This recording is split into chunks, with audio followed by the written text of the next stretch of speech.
प्रिय विद्यार्थी साथीभाइ बहिनीहरू, कार्यक्रम बादल इंग्लिश क्लासेजमा यहाँहरूलाई मिठो नमस्कार तथा हार्दिक स्वागत छ। प्रिय विद्यार्थी साथीभाइ बहिनीहरू, सधैँझै टेक पार्टनर सत्येन्द्र गुप्ताको साथमा म राम विश्वास मेहता यानी यहाँहरूकै चिर परिचित सर आरबी सर उपस्थित भइसकेको छु लिएर कार्यक्रम बादल इंग्लिश क्लासेज। भने आजको हाम्रो टपिक रहेछ transformation of sentence. Transformation of sentence यो चैप्टर चाहिँ धेरै विद्यार्थी भाइहरूलाई इम्पोर्टेन्ट छ। तपाईहरुको लागि युएससी डिएलई हरेक ठाउँमा ट्रान्सलेट गर्नलाई हामीलाई आओस्, यानी हामी इङ्ग्लिसबाट नेपालीमा ट्रान्सलेट गर्छौँ। त्यस्तै हामीलाई अब यो सेन्टेन्सको ट्रान्सफर्मेसन पढ्नु छ हामीलाई। यसलाई स्टार्ट गर्नुभन्दा पहिले यहाँले जानकारी गराउन चाहन्छु कि हामीले स्पोन्सर गर्नुभएको छ अथवा आजको हाम्रो स्पोन्सर हुनुहुन्छ एमएस एकाडेमी सिमरनगढ 12, जहाँ चाहिँ तपाईँले नर्सरीदेखि लिएर कक्षा 9 सम्मका विद्यार्थी भाइ बहिनीहरूको लागि एकदम पठन पाठनलाई राम्रो व्यवस्था गरिएको छ, जसको प्रोप्राइटर हुनुहुन्छ मिस्टर रामु प्रसाद यादव। साथसाथै तपाईँहरू मसँग युट्युबमा रेडियोमा हेरिराख्नु भएको छ, पढिराख्नु भएको छ भने तपाईँहरूलाई एउटा स्वर्ण अवसर फेरि लिएर एउटा राम्रो मौका लिएर आइसकेको छ तपाईँहरू माझमा। तपाईहरु फेस टु फेस आएर पढ्न सक्नुहुन्छ। स्थान एमएस एकाडेमीमा नै आएर तपाईहरु पढ्न सक्नुहुन्छ। क्लास 9, 10, 11, 12 र साथसाथै 8लाई पनि 8, 9, 10, 11 र 12 का विद्यार्थी भाइ बहिनीहरूले इङ्ग्लिस सब्जेक्टको तयारी र साथै ब्रिज कोर्सको यानी इङ्ग्लिसको तयारी मैले तपाईहरुको फेस टु फेस आएर गरौँ। तपाईको क्लास भने सुरु भइसकेको छ। तपाईहरु ढिलो नगर्नु होला, चाँडै आइदिनु त तपाईहरु, किनभने तपाईहरु क्लास स्टार्ट भइसकेको छ। अनि अब हामी सुरु गरौँ। तपाईहरु आउनु होला र साथसाथै हरेक शनिबार तपाईलाई English language class plus English commando class तपाईलाई जहाँ चाहिँ तपाईले कक्षा 6 देखि लिएर 12 सम्म विद्यार्थी भाइ बहिनीहरू भाग लिन सक्नुहुन्छ। सहभागी भएर तपाईहरु स्टडी गर्न सक्नुहुन्छ, पढ्न सक्नुहुन्छ। प्लिज विद्यार्थी साथीभाइ ध्यान दिएर जानु। Transformation of sentence. Transformation of सेन्टेन्सलाई स्टडी गर्नुभन्दा पहिला हामीले यो भर्बको बारेमा जान्नु पर्यो, किनभने हरेक चैप्टरमा यानी इंग्लिशमा भर्बको सबभन्दा ठुलो हात हुन्छ। ट्रान्सफर्मेसनमा पनि त्यस्तै भर्बको ट्रान्सफर गर्नमा यो टेन्सबाट त्यो टेन्समा, यो रूपबाट त्यो रूपमा चेन्ज गर्नको लागि भर्बको एकदमै ठुलो हात रहेको हुन्छ। त्यसैले विद्यार्थी भाइ बहिनीहरू तपाईहरु प्लिज भर्बको बारेमा पनि जानिराख्नुपर्छ, किनभने भर्ब नभएर हामीलाई कहाँ हुन्छ। सेन्टेन्समा इङ्ग्लिसमा मेन भर्ब त नै हो। ल हेर्नु, टेन्स पनि पढ्छौँ, त्यसमा स्ट्रक्चरमा सबै के हुन्छ, सब्जेक्ट र लास्टमा अब्जेक्ट बिचमा भर्ब भएको त खेला हुन्छ। त्यसैले भर्बको बारेमा जान्नु जरुरी छ। ल भर्ब बारेमा जानौँ भन्दाखेरि यहाँ भर्ब हेर्ने हो भने भर्ब दुई प्रकारको हुन्छ। एउटा प्रिन्सिपल भर्ब, अर्को एजुलरी भर्ब। एउटा प्रिन्सिपल भर्ब, अर्को एजुलरी भर्ब। प्लिज विद्यार्थी साथीभाइ ध्यान दिएर सुन्नु होला। भर्बलाई दुई भागमा बाँडिएको छ, प्रिन्सिपल भर्ब, एजुलरी भर्ब। हुन त भर्बलाई 36 भागमा बाँडिएको छ, तर तपाईले यतिबाट तपाईले काम यहाँ हाम्रो चाहिँ हामी गर्न सक्छौँ। त्यसले दुईटा नै हेर्नु, एउटा मुख्य भर्ब र एउटा सहायक भर्ब। सहायक verb principal verb and other auxiliary verb. Principal भर्बलाई धेरै साथीभाइ बहिनीहरू एक्सन भर्बको नामले पनि जान्नुहुन्छ र एजुलरी भर्बलाई धेरै साथीभाइ बहिनीहरू जस्तो हेल्पिङ भर्बको नामले पनि जानिराख्नु भएको हुन्छ, जान्नुहुन्छ। त त्यही हेल्पिङ भर्ब हो र यतातिर मेन भर्ब हो, यानी कि प्रिन्सिपल भर्ब हो। भने प्रिन्सिपल भर्बलाई मुख्य क्रिया भनिन्छ भने एजुलरी भर्बलाई सहायक क्रिया भनिन्छ। प्लिज विद्यार्थी साथीभाइ बहिनीहरू, प्रिन्सिपल भर्बलाई पनि दुई भागमा बाँडिएको छ। त्यो के हो दुई भाग भने रेगुलर भर्ब, अर्को इरेगुलर भर्ब। एउटा रेगुलर भर्ब र अर्को इरेगुलर भर्ब। रेगुलर भर्बको अर्थ के हो, नेपाली अर्थ के हुन्छ भने नियमित क्रिया। भने इरेगुलर भर्बको नेपाली अर्थ हुन्छ, नेपाली नाम हुन्छ अनियमित क्रिया। प्लिज विद्यार्थी साथीभाइ बहिनीहरू, सबभन्दा पहिला हामी प्रिन्सिपल भर्बको बारेमा जानौँ कि प्रिन्सिपल भर्बको के हो भने प्रिन्सिपल भर्बलाई दुई प्रकारको हुन्छ। प्रिन्सिपल भर्बलाई दुई भागमा बाँडिएको छ, एउटा रेगुलर भर्ब भने अर्को इरेगुलर भर्ब। रेगुलर भर्ब भन्दाखेरि नियमित क्रिया, इरेगुलर भर्ब भन्दाखेरि अनियमित क्रिया। अब ध्यान दिएर हेर्नु होला भाइ बहिनीहरू, रेगुलर भर्ब नियमित क्रिया। जस्तै इक्जाम्पलमा म हेरेछौँ वाल्क, यानि वाल्क टु वाल्क, यसको वाल्क टु वाल्क देखि दुवै V2 र V3 पनि सेम नै हुन्छ। यहाँ पनि हेरिरहेछौँ हामी प्लेट भ्यू भने प्लेट, अब प्लेट V2 र V3 दुवै हो, यहाँ हामी हेर्न सक्छौँ। जस्तै कि तपाईँ बुझ्नु न कि यसको V2 र V3 इडी थपेर बनाइन्छ, रेगुलर भर्बको V3 लाई इडी थपेर बनाइन्छ। त्यस्तै साथीभाइ इरेगुलर भर्ब अनियमित क्रिया, यसको V2 फरक छ। भाइ बहिनीहरू, साथी भाइ बहिनीहरू ध्यान दिएर सुन्नु होला। भर्बलाई दुई भागमा बाँडिएको छ, को रेगुलर के हो क्रिया भने र यस V2 र V3 दुवै सेम हुन्छ नि, इडी थपेर बनाइन्छ। अरू साइडमा हेर्ने भने अदर ह्यान्ड हेर्ने हो भने एउटा हाम्रो इरेगुलर भर्ब, यानि कि अनियमित क्रिया। यसो कुनै नियम छैन, नियमित नै छैन यस्तो भनेर बुझ्छौँ हामी, नियमित भन्छौँ, नामैबाट बुझ्न सक्छौँ। अब यो भने V2 र V3 यानि कि इरेगुलर भर्बको V3 फरक हुन्छ। जस्तै गन, इट इक्जाम्पल हेर्नु, इटको भ्यू त इट हो, तर यसको V2 एट र V3 इटर्न। अब हेर्नु फरक लागिरहेछ, फरक लागिरहेछ कि फरक छ, बुझ्नुलाई फरक छ। त्यस्तै हाम्रो रेगुलर भर्बमा केही फरक छैन। अब मलाई आशा छ तपाईँ रेगुलर भर्ब र इरेगुलर भर्ब बुझिसक्नु भयो होला, अथवा प्रिन्सिपल भर्बको बारेमा थाहा भइसक्यो होला तपाईँलाई। अनि यस्तै अब हामीले एजुलरी भर्बको बारेमा पनि जान्नु जरुरी छ। अब एजुलरी भर्बलाई धेरै साथीभाइ पनि तपाईँहरू हेल्प भर्बको नामले पनि जानिराख्नु भयो होला। त्यही भर्बलाई नै यहाँ एजुलरी भर्ब छ, यो हेल्पिङ भर्ब नै हो, एजुलरी भर्ब नै हो, बुझ्नु दुइटै हो। यसलाई सहायक क्रिया नेपालीमा भनिन्छ, यसलाई नेपालीमा सहायक क्रिया भनिन्छ। पनि यो पनि दुई भागको छ हुन्छ, यसलाई पनि दुई भागमा बाँडिएको छ। यसको पनि दुईटा हाँगा छ, दुईटा भाग, यसको पनि दुईटा ब्रान्च यसको पनि छ। एउटा हाम्रो प्राइमरी एजुलरी भर्ब भने अर्को मोडल एजुलरी भर्ब, एउटा हाम्रो प्राइमरी एजुलरी भर्ब भने अर्को चाहिँ तपाईँको मोडल एजुलरी भर्ब। विद्यार्थी साथीभाइ पनि ध्यान दिएर हेर्नु होला। सबभन्दा पहिला हामी प्राथमिक सहायक क्रियाको बारेमा जानौँ, यानि कि प्राइमरी एजुलरी भर्ब यानि प्राइमरी हेल्पिङ भर्ब। विद्यार्थी साथीभाइ पनि हेरौँ, एजुलरी भर्बलाई दुई भागमा बाँडिएको छ। फर्स्ट प्राइमरी एजुलरी भर्ब भने सेकेन्ड मोडल एजुलरी भर्ब। प्राइमरी एजुलरी भर्बलाई नेपालीमा प्राथमिक सहायक क्रिया भनिन्छ, प्राथमिक सहायक क्रिया भनिन्छ भने मोडल एजुलरी भर्बलाई नमुना सहायक क्रिया भनिन्छ। तपाईँलाई थाहा भइसक्यो भाइ बहिनीहरू, प्राइमरी एजुलरी भर्बलाई प्राथमिक सहायक क्रिया भनिन्छ, त्यस्तै मोडल एजुलरी भर्बलाई नमुना सहायक क्रिया भनिन्छ। विद्यार्थी साथीभाइ बहिनीहरू, यो आज हामी भर्बको डिटेल जानकारी यहाँ दिइरहेको छैन, हामी मात्र यसमा काम लाग्नुको लागि दिइरहेको छु, बताइरहेको छु। यदि तपाईँले डिटेल जानकारी चाहिन्छ भने तपाईँहरूलाई थाहा छँदैछ कि यो हाम्रो यो प्रोग्राम रेडियो बादलमा यानि कि Badal English classes by RB sir, यो चाहिँ हाम्रो मात्र रेडियो बादलमा होइन, रेडियो बादलको आधिकारिक युट्युब च्यानल बादल टिभीमा पनि तपाईँ हेर्न सक्नुहुन्छ। त्यहाँ चाहिँ भिडियो मेरो अपलोड गरिएको छ, त्यहाँबाट चाहिँ त्यो लिङ्क चाहिँ तपाईँ दिइसकेको छु। म तपाईँलाई त्यहाँबाट तपाईँले हेर्न सक्नुहुन्छ, डाउनलोड पनि गर्न सक्नुहुन्छ, चाहेको बेला हेर्न सक्नुहुन्छ। युट्युबमा गएर बादल टिभी सर्च गर्नुहोला वा बादल इङ्ग्लिस क्लासेस वा classes by RB sir search गर्नु, तपाईँहरू मेरो भिडियोहरू पाउनुहुन्छ। र विद्यार्थी साथीभाइ बहिनीहरू,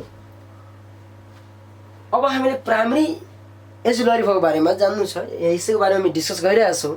जस्तै कि प्राइमरी एजुलरी भर्ब प्राथमिक सहायक क्रिया।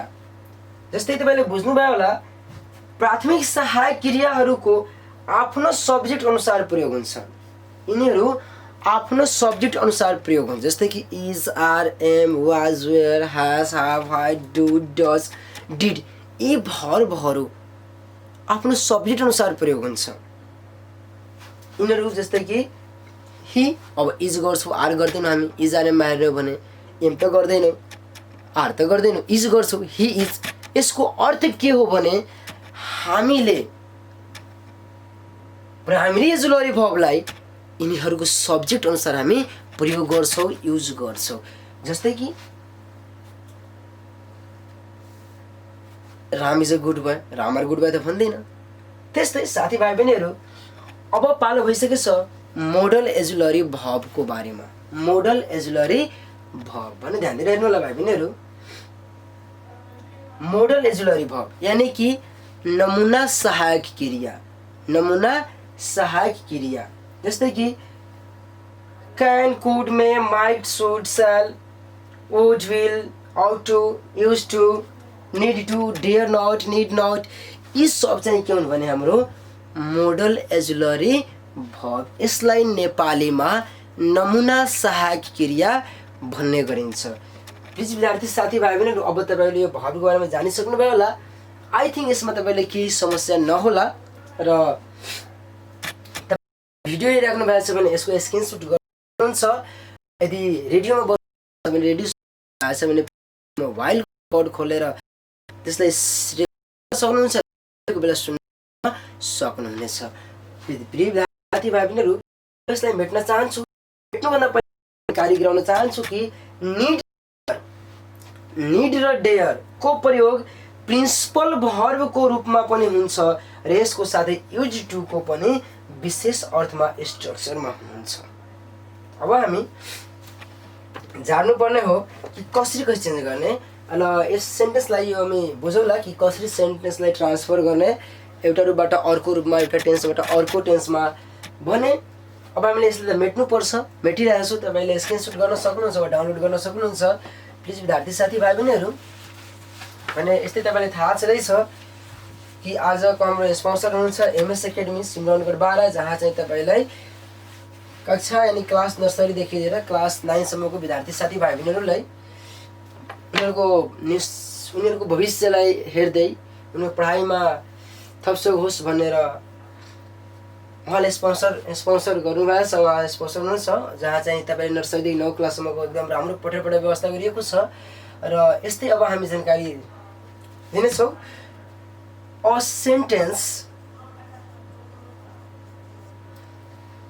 sentence is changed into the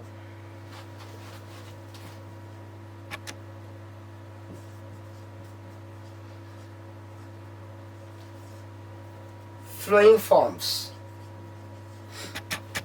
ध्यान दिएर सुन्नु साथीभाइ बहिनीहरू। A sentence is changed into the flowing forms. हाम्रो इक्जाममा खास गरेर चेन्ज गर्नले कुन फर्ममा आउँछ भने त्यो पहिले जान्नु पर्यो कतिवटा फर्ममा चेन्ज गर्न। खास गरेर तपाईँलाई स्पेसली 4वटा फर्ममा सोध्ने गरिन्छ।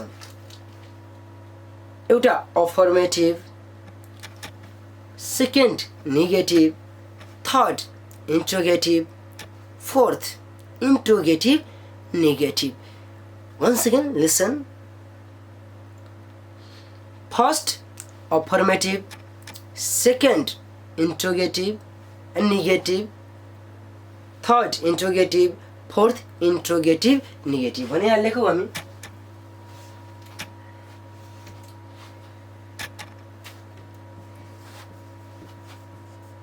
Affirmative,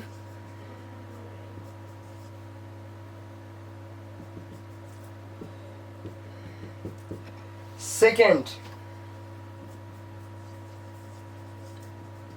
negative, third interrogative, fourth interrogative and negative, interrogative negative।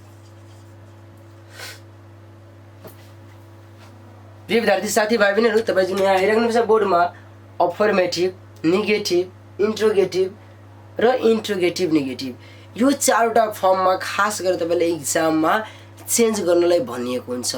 अफर्मेटिभमा हुन्छ भने त्यसलाई नेगेटिभमा भनिदिए चेन्ज गर्नलाई, वा त इन्ट्रोगेटिभमा बनिन्छ वा तपाईँले इन्ट्रोगेटिभ नेगेटिभमा बनिन्छ। सम टाइम तपाईँले नेगेटिभमा दिएको हुन्छ तपाईँले भन्छ कि यसलाई change into affirmative some time तपाईँले अफर्मेटिभमा दिएको हुन्छ भनिदिन्छ change into interrogative. Some time तपाईँ चेन्ज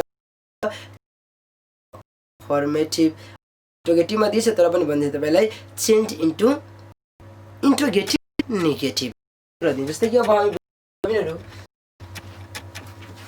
पहिला हामी टेन्स प्रेजेन्ट पास्ट फ्युचर और प्रेजेन्ट यसलाई 4 भागमा बाँडिएको छ। Simple present tense, present continuous, present perfect continuous. भने सबभन्दा पहिला हामी सिम्पल प्रेजेन्ट टेन्सलाई कसरी ट्रान्सफर्मेसन गर्ने भने यसको बारेमा जान्नु। यसलाई भेट्न चाहन्छु साथीभाइ बहिनीहरू, ध्यान दिएर सुनिदिनु होला।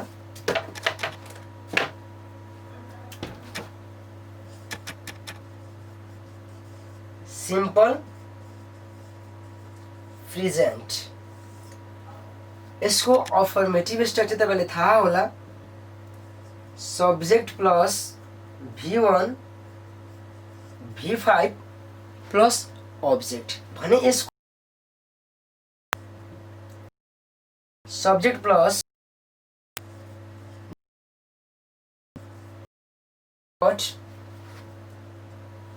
प्लस V1 त्यस्तै यसको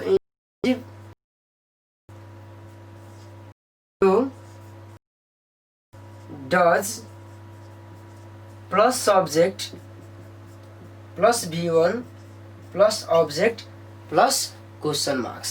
त्यस्तै भयो भने इन्ट्रोगेटिभ नेगेटिभ हेर्नु। अब हामीले थाहा छ नेगेटिभ गर्दाखेरि हामी जुलरी भएपछि नट थप्दा के भइहाल्छ नेगेटिभ। भने यो इन्ट्रोगेटिभ त छँदैछ, यसलाई नेगेटिभमा चेन्ज गरिदिनु भइहाल्यो। Do does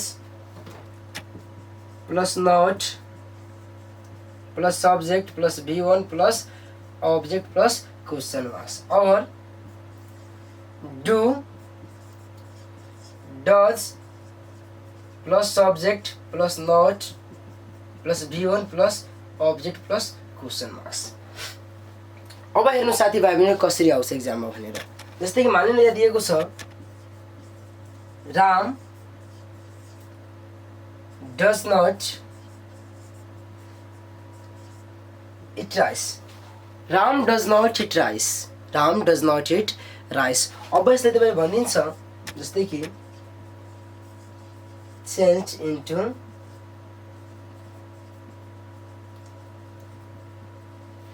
affirmative, change into affirmative. भने कसरी गर्ने मैले बुझ्नु पऱ्यो हामी कुन टेन्सको भने हामीले थाहा छँदैछ कि सिम्पल प्रेजेन्ट टेन्सको नेगेटिभको भने अफर्मेटिभ यानि भन्दैछ चेन्ज इन्टु अफर्मेटिभ। अब अफर्मेटिभ भनिरहेको छ भने यसमा टेन्स चेन्ज गर्नलाई भनिरहेको छैन, बस त्यसको फर्म चेन्ज गर्न भनिरहेको छ। नेगेटिभमा छ यसले इन्ट्रोगेटिभमा गरिदिनु पर्ने हो, यही नै हो। अब हामी ध्यान दिएर भाइ बहिनीहरू पहिला हाम्रो सब्जेक्ट चाहिन्छ भने सब्जेक्ट के यसमा राम भने राम गरिदिएँ प्लस V1 र V5 भने रामसँग V1 V5 तपाईँले थाहा छ त्यसो मभन्दा पहिला चाहिँ तपाईँले थाहा छ V5 हो भने V5 गर्नु राम इट्स। त्यसपछि हाम्रो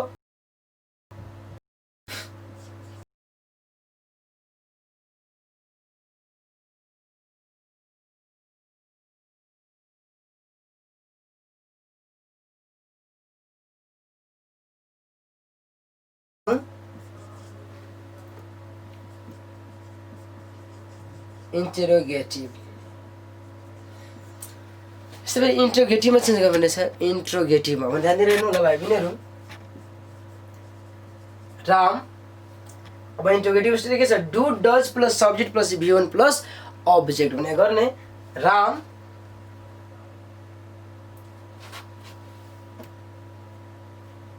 भने पहिला डु या डज कुन गर्ने पहिला डज किन रामको डज लाग्छ does subject Ram does Ram V1 it object क्यों राइस भने यहाँ राइस लेख्ने does Ram it rice does Ram it rice. यहाँ अब क्वेश्चन मार्क्स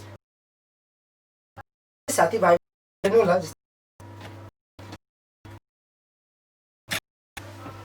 हेर्नु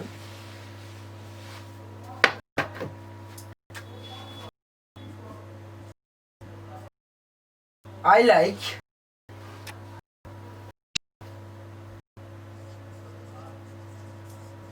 orange. I like orange. अब यसले भनिन्छ तपाईलाई change into negative. Change into negative. I like orange. Change into negative. अब ध्यान दिएर हेर्नु भाइ बहिनीहरू, अब सबभन्दा पहिला चिन्नुपर्ने यो कुन टेस्ट स्ट्रक्चरमा छ। Subject plus V1 V5 plus subject छ भने यसको हामीलाई टेस्ट चेन्ज गर्दा भन्ने छैन, यसलाई सिधै भन्ने छ नेगेटिभमा गरिदिनलाई। भनेपछि नेगेटिभ के हुन्छ, सब्जेक्ट पहिला आई, त्यसपछि डु वाट डज, आइसँग डु कि डज, हामीसँग डु लाग्छ भने गर्ने आई डु, त्यसपछि अब not, I do not,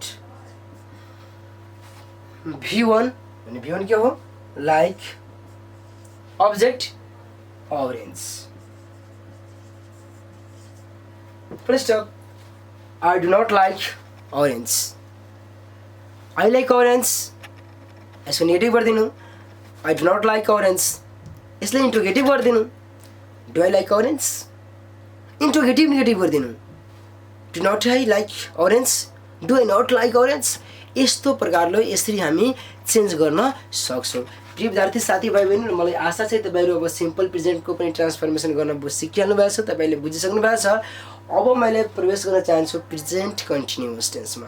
present कन्टिन्युअसमा भने तपाईले प्रेजेन्ट कन्टिन्युअसको स्ट्रक्चर तपाईले थाहा छदै होला, तपाईले थाहा छ, मलाई थाहा छ, बट तर त्यसकै हामी आधारमा गर्ने। जसरी यहाँ सिम्पल प्रेजेन्टलाई गरे सेम त्यस्तै हामी प्रेजेन्ट कन्टिन्युअसले पनि गर्न सक्छौँ।